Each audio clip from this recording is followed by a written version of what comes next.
Hey everyone, this is Processing Trauma Out Loud with Candace and Sher.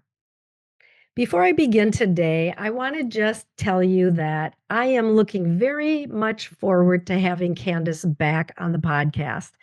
As you know, she has been taking some weeks off to just take care of herself. She has been going through a lot of hard stuff with the passing of her mom and a move to the Pacific Northwest and some life transitions.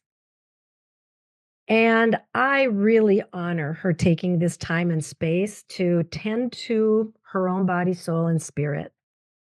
And I am very much looking forward to having her back as soon as she feels able.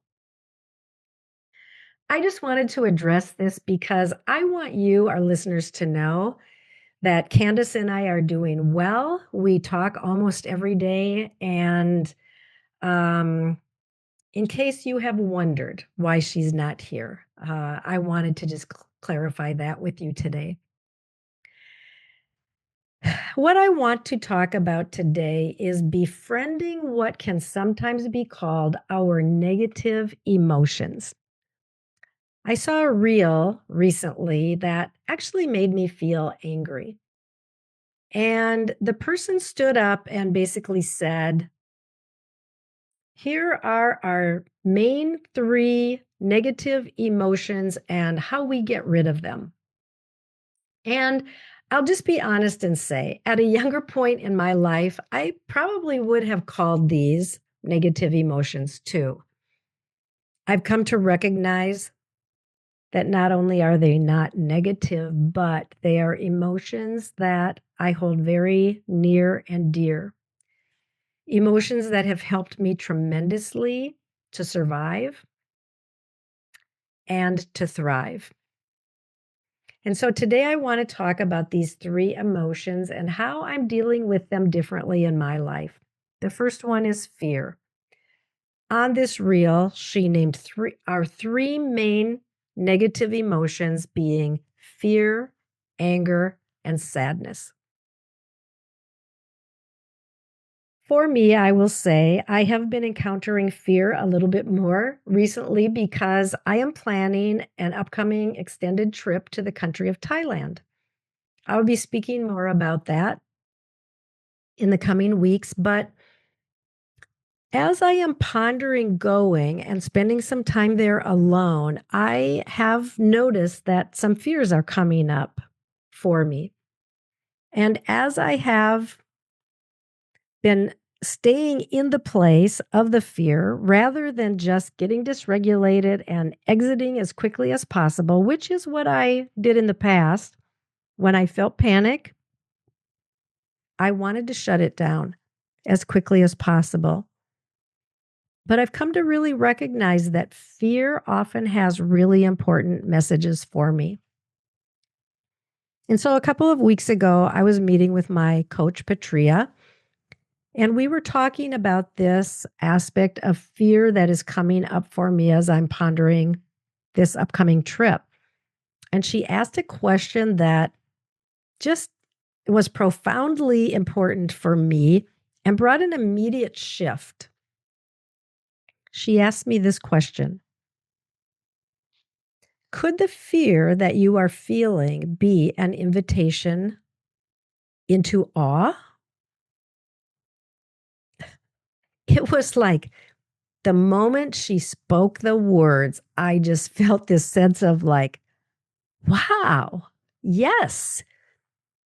And as I have been considering the very same fears that were really provoking some panic in me prior to that question, as I have been sitting with them since then, and just coming closer and closer to the edges of the places of panic, and then allowing my mind to expand into this consideration of how is this opening me into something broader, into something bigger, into something more important. And it really has been.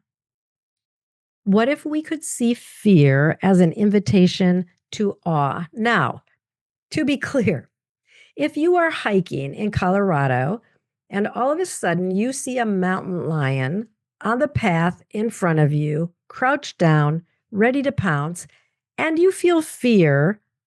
You might not want to or be able to consider awe in that moment.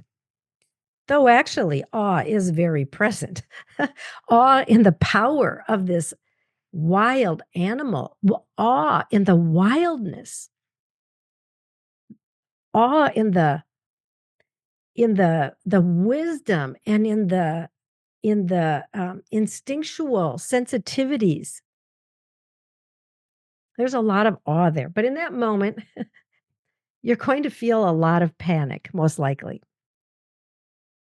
But think about the areas where fear pops up for you. What do you do in that moment? It might be fear that comes up in a relationship. It might be fear that comes up when you feel like you're lonely. It might be fear that comes up around a financial issue or a job situation or a vehicle that's not working properly. It can be a million things, right? I think we feel tinges of fear.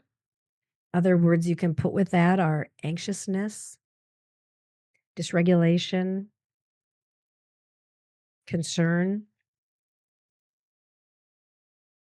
But can you pause there for just a little bit longer and consider how might this very fear be inviting me into an aspect of awe that can actually help me expand? Expand in what I can tolerate, or expand in my awareness, expand um, in my knowledge about something. How can I expand in this moment into more awe rather than just being shut down by the anxiety and the sense of I can't control this and I might be hurt. The second so-called negative emotion, anger. And for sure, anger can be extremely hurtful. If you have ever been in relationship with someone who has used anger as a weapon, who has used anger as power over, who has controlled situations with rage, anger can feel very hard and very scary. But how is it possible for anger to actually be an energy within us that can move us? How can anger cause us to speak when we need to speak?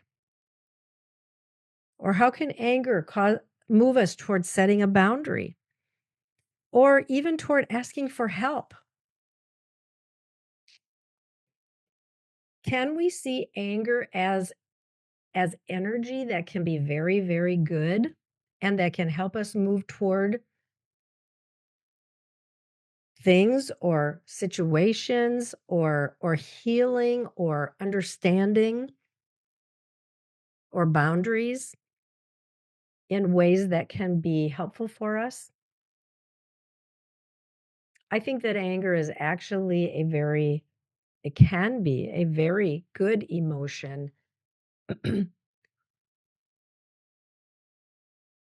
And I am learning how to hold my own anger, how to use my own anger, how to express anger in ways that are feeling very important for me at this point in my life.